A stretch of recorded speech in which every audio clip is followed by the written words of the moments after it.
Wilujeng wayah kieu wargi-wargi. Dina video anu ayeuna kuring baris babagi pangalaman lalampahan ka Desa Majasetra, salah sahiji desa di Kacamatan Majalaya. Nalika urang lumampah ti Ranca Ekek ka Majasetra, jalan anu disorang teh biasana jalan utama Ranca Ekek Majalaya. Tapi dina kasempetan ayeuna kuring baris ngajak wargi-wargi ngaliwatan jalan anu teu pati umum, nyaeta mapai jalan walungan jeung sawah. Ieu lalampahan lumangsung sababaraha poe ka tukang nalika kuring meunang orderan nganterkeun paket ka Majasetra.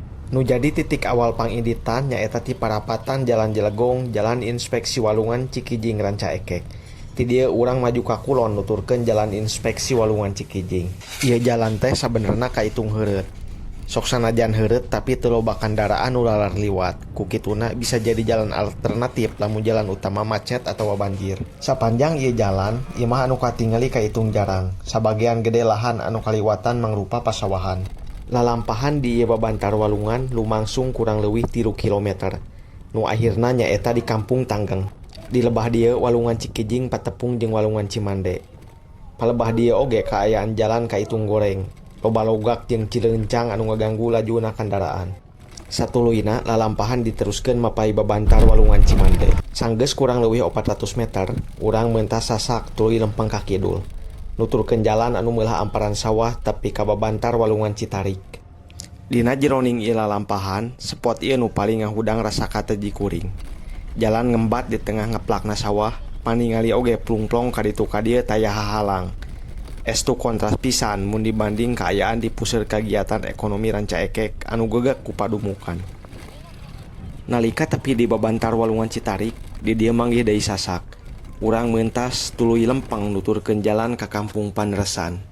Ngaran lembur anu sakuringeun ngahudang rasa penasaran, khususna palebah proses toponimina. Nah eta ngaran teh tumali jeung pakasaban padumuk di lembur dina mangsa kiwari atawa waktu ka tukang atawa aya carita sejena. Sabab sakumaha pada apal, Paneresan nyaeta kecap pikeun nuduhkeun pakasaban nyieun gula tina kalapa atawa kawung.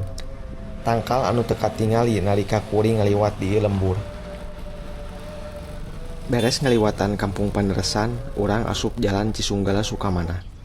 Lebah dieu kaayaan rada rame. Sing horeng aya pasar dadakan. Nu daraga ngadegeun dadasar di kencak katuhu jalan. Ngajual rupa-rupa barang dagangan, ti mimiti pakaian, parabot dapur, nepi ka kadaharan takjil.